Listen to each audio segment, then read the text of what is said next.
datang ke sini. Aku juga kaget waktu kemarin teman-teman aja aku nggak kabarin kan, maksudnya aku dengar kabar jam 2 malam, jam 10 pagi aku baru bisa pegang handphone, aku lihat gitu loh, maksudnya postingan-postingan dan aku posting juga gitu. Jadi benar-benar kaget ya semuanya, benar-benar karena nggak ada sakit sama sekali, nggak ada tanda-tanda, maksud aku nggak ada sakit lah. Jadi kita benar-benar kaget banget. Jadi pada saat kejadian itu mama meninggal, saya lagi di pelosok banget gitu, namanya Desa Ilan. Dari rumah saya yang di Pulau Buru itu harus naik speed lagi 2 jam, naik speed ikan itu, kapal ikan yang kecil itu, perahu ikan. Nah, memang saya udah bilang sama mama saya, Ma, nanti 3 hari gak ada sinyal ya, Ma, karena di pedalaman gitu. Paling kalau ada sinyal per harinya cuma 2 jam doang, dari jam 6 sore sampai jam 9, dari jam 6.30 sekian lah sampai jam 9 aja, 2 jam setengah doang. Habis itu seharian bakal mati gitu. Nah, pas saya dapat kabar itu, saya lagi tidur kan, jam 2 malam di sana. Jam 2 malam berarti jam 12 waktu Jakarta gitu loh. Ya kaget karena jam 6 sorenya itu kita masih WA ke saya kan, kirim apa-apa gitu, terus bilang hati-hati ya nak di sana gitu. Makanya saya waktu dengar kabar itu antara percaya dan nggak percaya gitu. Maksudnya mama saya kan nggak sakit, kok bisa dia meninggal, ini kenapa gitu. Berarti bisa dikatakan Mbak Bella sendiri ketika berangkat dari rumah Mbak pergi ke tempat makan, itu nggak ada kekhawatiran sama sekali. Kekhawatiran nggak ada sama sekali karena mama saya nggak ada sakit, kecuali ya orang tuanya ada sakit. Misalnya kita masih ya sebagai anak bisa kayak siap-siap hati gitu ya, misalnya orang tua kita masuk rumah sakit, kita kayak ya Allah gitu, maksudnya kita kan udah siap-siap hati kita gitu loh, ya Allah kalau misalnya umur mamaku nanti pendek misalnya, ya Allah, atau udah kita minta maaf sama orang tua kita, atau kita sempat urus luka. Ini nggak ada sama sekali sakit, memang benar-benar Masya Allah banget. Wah, luar biasa, campur aduk saya. Ini saya masih sekarang ini kayak badan saya ini masih gimana ya, kayak lemas gitu, menggigil, terus kayak nggak tulangnya. Bener sih kata orang, memang kalau misalnya kehilangan orang tua itu kayak dunia runtuh, itu bener banget sih, kayak saya udah alamin. Selama ini kayak misalnya saya dengar orang tuanya meninggal, ya emang sedih, cuman karena saya belum rasa ya, jadi bener-bener saya ya biasa aja gitu sedihnya. Tapi kalau ini bener-bener kayak nggak bisa diungkapkan dengan kata-kata. Terakhir komunikasi apa sih dan ngomongin apa? 3 jam sebelum meninggal. Jadi kita terakhir komunikasi 3 jam sebelum meninggal dan ngomongin biasa aja kayak, nak, maaf ya ma, masih belum ada sinyal nih ma, mungkin besok kami baru pulang ke rumah kan, di rumah rasa. Terus ya nak, hati-hati ya nak gitu. Terus gak ada pertanda apa-apa, tapi memang waktu saya mau berangkat, saya kan pamit sama mama saya, pamit. Terus dia emang bilang kayak gini, nak, saya kan mau pindahan rumah ceritanya, dan barang-barang dari rumah lama itu saya nggak ada yang bawa gitu, nggak tahu mau dijual atau mau diapain atau mau dikasih orang, saya belum tahu lah ya. Saya kan tempat tidur saya kan banyak ya, tempat tidur yang gede-gede gitu. Nah, malahan dia minta kasur yang di bawah punya anak saya, karena anak saya yang Danilo itu dia nggak pernah tidur di atas, karena kan dia kalau tidur tuh suka balik sana balik sini, dari bayi dia selalu tidur di bawah gitu, di kasur gitu. Dia minta itu buat dia gitu. Nah, nanti kalau pindah itu kasur Danilo jangan dikasih sama siapa ya gitu, itu buat mama ya katanya gitu. Terus saya nggak tahu itu maksudnya isyarat dari dia gitu, dia minta kasur alas gitu. Padahal kalau dipikir, kenapa dia nggak minta tempat tidur yang besar-besar, kan banyak di rumah seperti apakah gitu, kenapa dia mintanya kasur yang di bawah gitu. Saya langsung flashback, ya berarti mungkin memang beliau emang sudah sudah tahu ya gitu loh, maksudnya udah ada isyarat mungkin ya gitu, makanya wallahu alam lah, saya juga nggak tahu gitu. Ini mungkin semalam menjelang perjalanan ke sini gitu ya, mungkin sempat susah tidur atau gimana, perjalanannya seperti apa dan Kalau jujur saya kalau misalnya ada teman gitu ya sekarang masih nggak apa-apa sih, kayak masih yang ngobrol biasa gitu ya. Ini kan hari ketiga. Tapi kalau malam ketiga, besok hari ketiga. Tapi kalau sendirian di kamar jujur belum kuat sih gitu, maksudnya belum kuat banget gitu, maksudnya belum kuat deh. Apa aja tuh kayak flashback, kangen gitu, maksudnya kangennya nggak sempat ketemu gitu, nggak sempat ketemu apa, semua hal lah.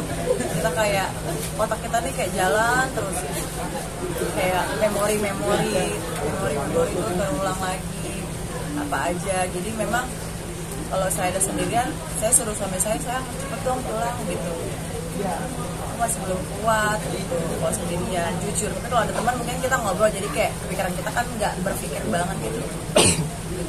Dari kemarin gimana nih? Dari kemarin melihat makam. Ini kan udah malam ketiga ya. Saya pikir tuh ya udah ya gitu. Maksudnya saya kan memang udah tahu gitu. Maksudnya udah ya udahlah ya, udah malam ketiga. Tadi pas sampai, jangankan pas di makam, pas mau berangkat naik ke pesawat aja tuh kayak hati saya tuh kayak berat banget gitu loh, kayak gimana ya, bisa diungkapin kayak terus pas sampai pesawat, pas sampai di Jakarta tuh badan saya tuh kayak lemes banget, kayak gimana kaki saya ini kayak, padahal ini udah hari malam ketiga. Nah itu belum maksudnya masih berasa gitu ya. Pas keluar bandara tuh perasaan saya udah nggak enak, maksudnya udah gimana ya, campur aduk lah segala macam. Pas sampai di kuburan tadi tuh apa ya, langsung aduh nggak bisa diungkapin deh, pokoknya langsung kayak hati saya ini kayak oh gini rasanya ya gitu. Maksudnya saya nggak nyangka aja gitu, maksudnya kemarin pergi ke Ambon itu, maksudnya saya pergi pulang saya udah nggak ada, mama saya udah nggak ada. Itu satu hal yang tadi saya pikirin ya, terus saya kayak flashback kemarin waktu saya pergi ke Ambon, ya Allah gitu. Kemarin itu terakhir saya pergi tuh masih ada mama, pulang ke sini ke Jakarta lagi udah nggak ada mama saya gitu. Maksudnya oh gini rasanya, maksudnya campur aduk deh, saya nggak bisa ungkapin, susah untuk diungkapin, susah. Kalau nggak ngerasa itu susah buat diungkapin, susah deh pokoknya buat diungkapin kalau nggak ngerasa ya gitu. Makanya tadi waktu saya nyampe ke kuburan, saya nggak bisa ngomong apa-apa, jadi saya ngomong di hati aja sih, maksudnya ngomong di hati saya gitu ya, ngomong di hati apa aja, makanya saya diem sampai mulut ini tuh udah nggak bisa, udah nggak bisa ngucap lagi, udah nggak bisa ngomong, udah nggak sanggup gitu loh. Jadi ngomongnya tadi ngomong apapun sampai dari hati. Makanya tadi adik saya bilang, kak udah yuk pulang, kamu duluan aja, aku belum selesai gitu. Karena aku udah nggak sanggup ngomong, tapi aku ngomong dari hati gitu, apa segala macem.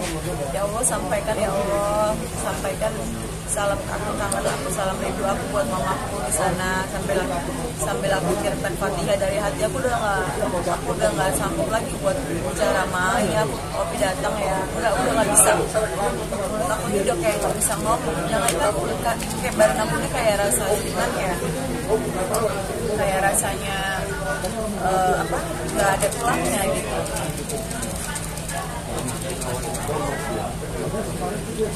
Alhamdulillah kita juga ini juga bertepatan dengan tahun Korea.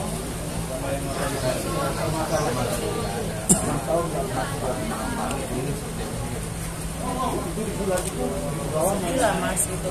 Jadi pas di ulang tahun aku, pas juga hari pernikahan mama sama papa, aku ulang tahun itu 34 tahun. Pas di tanggal yang sama persis 5 Februari, mama sama papa aku tuh tanggal pernikahannya 35 tahun. Sedih banget. Kemarin sempet suami aku kayak kasih ya penghiburan lah ya, penghiburan Tapi nggak bisa lah, maksudnya kalau aku bisa tuker, udah deh seumur hidup nggak apa-apa deh, nggak usah ngerayain ulang tahun lagi, tapi asalkan mamaku masih ada. Itu egoisnya aku kadang-kadang ada timbul seperti itu. Cuman yang nggak bisa namanya takdir Allah, kita nggak bisa dahuluin ya, semuanya udah takdir Allah. Ya kita sebagai anak ya wajar sedih gitu, biarlah waktu yang bisa memperbaiki semuanya gitu. Orang ngomong sabar itu nggak masuk di aku, itu lewat aja karena orang nggak ngerasain gitu. Orang sabar ikhlas nggak, maksudnya nggak bisa gitu, maksudnya iya emang kita berusaha, cuman biarlah waktu yang menyembuhkan semuanya gitu. Karena kan jujur kangennya tuh karena memang aku nggak bisa lihat gitu ya, udahlah aku jauh, aku nggak bisa pulang, cuma bisa lihat video call, aduh sakit banget rasanya gitu. Cuman memang semua udah pada Allahnya Allah ya. Mamaku meninggal di antara 2 kubah masjid yang aku naikin, insya Allah. Jadi aku paginya naikin kubah masjid di desa Ilat. Itu desa 6 tahun udah nggak ada kubah. Orang sholat itu nggak ada kubah gitu. Malamnya jam 2 malam, itu masuk tanggal 4 berarti ya. Jam 2 malam waktu Ambon, mamaku aku udah berkabar meninggal. Dan tanggal 5-nya kita ada bangun masjid di sana, dan emang kita mau naikin kubah masjid emang hari ulang tahun aku gitu loh. Jadi memang mama meninggal di antara pemasangan kubah masjid ini. Masya Allah, tabarakallah. Apa ya, itu yang bisa bikin aku kuat gitu loh. Ya Allah, berarti mama ini orang baik gitu loh. Yang satu, kubah yang satu menghantarkan dia untuk berpulang. Besoknya masjid yang kita bangun hadiah buat dia gitu loh. Ya Allah, itu yang bikin aku kuat. Makanya aku bisa sanggup datang ke sini gitu, masih bisa berdiri. Itu yang bikin aku kuat. Ya Allah, mama aku udah bahagia di sana, tapi tetap aja sebagai anak ya pasti sedih lah gitu. Mungkin dengan waktu kali ya, pelan-pelan. Bahkan masih ini kan mungkin masih kaget banget, masih kayak ya kaget lah baru. Terus tadi juga momen pertama kali aku ketemu sama mamaku yang aku pergi ke Ambon masih ada. Terus aku balik pulang ke Jakarta udah udah tinggal tanah gitu, udah di dalam tanah, aku cuma bisa lihat tanah tadi. Jadi aku tuh kayak apa ya, masih belum percaya, jadi kayak Allah gitu. Makanya aku kayak antara percaya nggak percaya, ini bener enggak, kadang-kadang ini bener nggak sih, kadang-kadang mimpi nggak sih, ini bener nggak sih gitu. Jadi masih kadang-kadang gitu. Tapi maaf, mungkin apakah memang sempat ada rencana? Jadi memang aku ada minta maaf sama mamaku kemarin, Ma, Opi nanti tanggal 30 bakal berangkat, bakal pulang ke sini lagi tuh tanggal 17 baru balik, Ma, gitu. Jadi nanti kita pulangnya aja ya, baru rayain. Emang udah bilang karena emang di sana tuh penting banget kan, emang penting banget kita punya syiar di sana gitu. Terus oke lah, nggak apa-apa gitu. Terus ya udah, kita emang rencana pulangnya lah, biasa kita makan-makan bareng apa. Tapi memang memberikan hadiah sebuah masjid. Iya itu. Memang keinginan ibu sejak lama atau seperti apa bisa menunjukkan? Enggak. Jadi yang saya tahu ya, maaf kalau saya salah. Ya. Menghadiahkan masjid itu kan harus orang yang sudah meninggal, nggak boleh kita mewakafkan orang yang masih ada. Jadi itu nggak boleh. Jadi harus orang yang sudah meninggal. Dan itu masjid itu suami saya yang pasangkan itu, yang alif di atas. Sampai saya naik ke atas, itu saya nggak sadar banget. Itu saya naik tinggi banget pakai bambu kan, bambu ditusun gitu kayak tangga bambu. Saya naik sampai ke atas tiang ujungnya. Saya tuntut saya itu suami saya kayak ada perasaan saya harus naik gitu. Terus suami saya yang pasang gitu. Memang udah kita niatkan sholat sebelum pergi, malam juga sholat. Ya Allah, ini hadiah buat mama ya, semuanya nih pahalanya nih buat mama, hadiah buat mama, hadiah pernikahan, hadiah buat mama, pokoknya hadiah buat mama. Namanya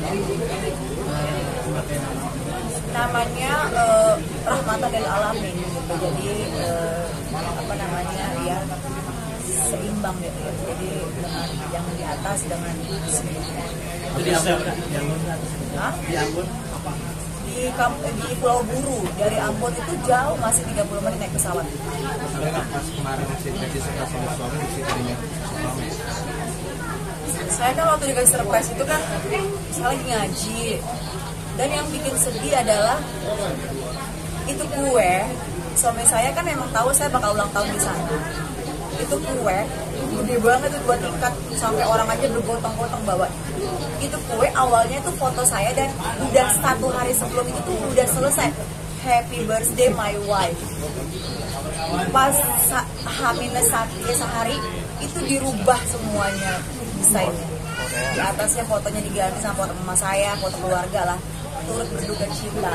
Itu yang bikin, sampai orang yang bikin kue aja sampai posting-posting kan, ya Allah seumur hidup baru kali ini kerja kue tuh menangis gitu loh, baru kali ini bikin kue sambil nangis.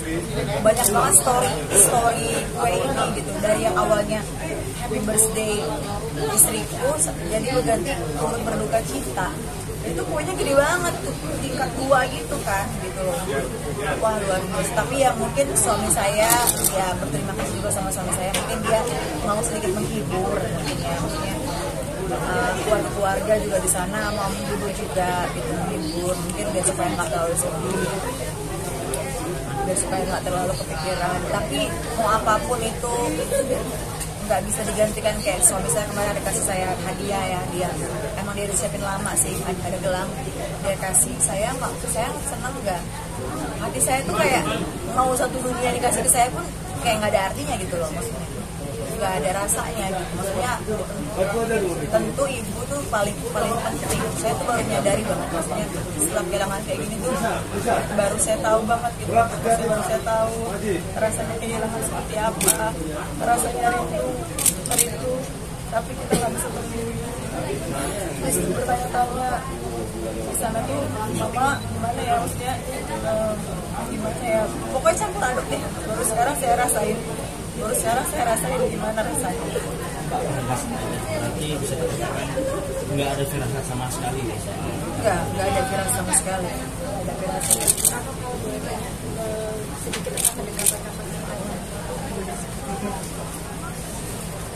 Mama itu kan, saya ini anak pertama ya gitu loh. Mama ini anak pertama. Nah, mama itu orangnya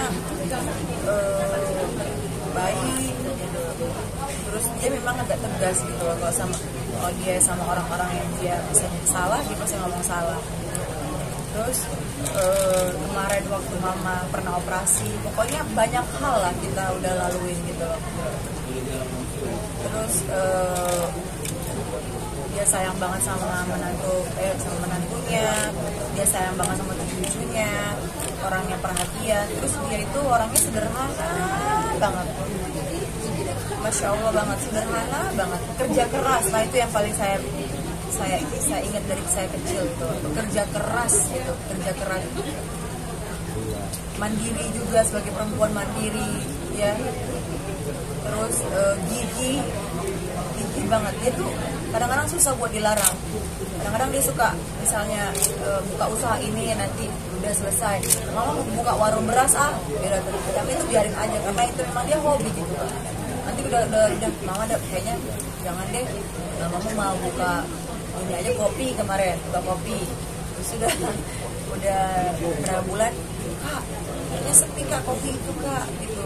Jadi mama kayaknya mau jualan pempek deh kak gitu. Suka dia gitu, maksudnya kita biar aja, biar supaya orang tua itu mungkin nggak stres gitu ya, biar dia hobi nggak apa-apa gitu loh. Memang dia seperti itu.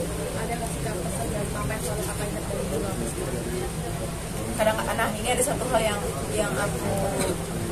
yang aku kadang-kadang sepelein ya. Kadang-kadang karena adik aku yang laki-laki itu memang agak sedikit apa ya, susah diatur, bukan susah diatur, agak sedikit ya namanya mungkin anak paling kecil, laki-laki pula terlalu dimanja, jadi mungkin memang sering ada perdebatan lah ya anak laki. Jadi kadang-kadang aku sampai saking aku udah kesel sama adikku itu, jadi kadang-kadang aku udah bukan ganggu bersih, udah capek gitu loh. Gitu kadang-kadang bikin kita tuh kayak, soalnya kan aku juga banyak kerja tulang punggung juga, banyak tanggung jawab, karyawan di kantor, ada anak bayi. Jadi kadang-kadang aku kalau dia apa-apa tuh kadang-kadang ya udahlah gitu, aku terserah deh, kamu diatur nggak mau. Nah dia tuh selalu ngomong gini, Kak harus saling sayang ya, harus akur ya, kakak adik harus akur, harus sayang, kakak lihat adik-adik ya, sayangin adik-adik ya gitu. Nah adik yang dua itu akur emang gitu, tapi yang kecilnya memang agak sedikit ya, kadang-kadang akur, kadang-kadang enggak. Tapi tadi memang saya di kuburan saya udah janji sama mama saya, dalam hati saya bilang, Ma, Opi anak paling besar, mama kan udah nggak ada gitu. Opi janji, Opi akan jaga adik-adik semua, kita akan akur, Opi akan ngayomi, Opi akan rangkul, Opi akan jaga, pokoknya tanggung jawab deh sama hal apapun buat adik-adik semua. Tadi aku udah ngomong sih dari dalam hati aku, makanya tadi aku diem aja situ sampai kayak lagi ngomong dari hati ke hati sama mamaku gitu tadi. Jadi itu sih pesan mamaku cuma gitu doang, karena memang dia sering tahu kita memang kadang-kadang sering akur enggak ya, namanya kakak adik biasa ya kayak gitu. Dan tadi aku udah bilang, Ma, apapun yang Opi misalnya dapetin, rezeki dari minggu kerja Opi, apapun itu, pokoknya Opi bakalan jaga adik-adik gitu, bakalan lihat adik-adik gitu. Kalau keinginan cita-cita mama yang mau dicapai apa? Kalau cita-cita mungkin nggak ada ya, mungkin alhamdulillah kita juga baru pulang umroh juga 3 bulan lalu. Cuman satu hal yang bikin saya sedih gitu, itu ada baju itu dia gantung di kamar. Dia bilang sama papa, Pak, nanti mama pakai ini ya, pelantikan menantunya suami. Terus dia kemarin waktu saya mau kesini juga dia bilang, masih ada WA-nya sama saya. Nah, nanti mama datang sama papa ya pas pelantikan Dani kan suami Dani gitu. Mama udah siapin bajunya gitu. Jadi baju itu sekarang udah tergantung di situ. Terus ya Allah, mama pergi sih, maksudnya kan mama udah bilang akan datang gitu loh. Kenapa mama pergi itu sih kayak aku nggak tahu deh harus ngomong gimana, maksudnya ya pokoknya mama ngomong kayak gitu, nggak tahu maksudnya apa gitu. Jadi dia udah siapin semuanya gitu.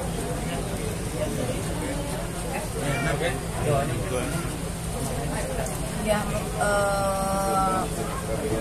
saya dari anak ya beserta keluarga mohon doanya buat semua yang hadir, mungkin yang nonton di rumah ya, doakan mama saya almarhumah Agustini, semoga husnul khotimah, pokoknya ditempatkan di tempat yang terbaik di sisi Allah, bahagia pokoknya. Dan insya Allah doain yang mama di sana, semoga kita bisa berkumpul lagi.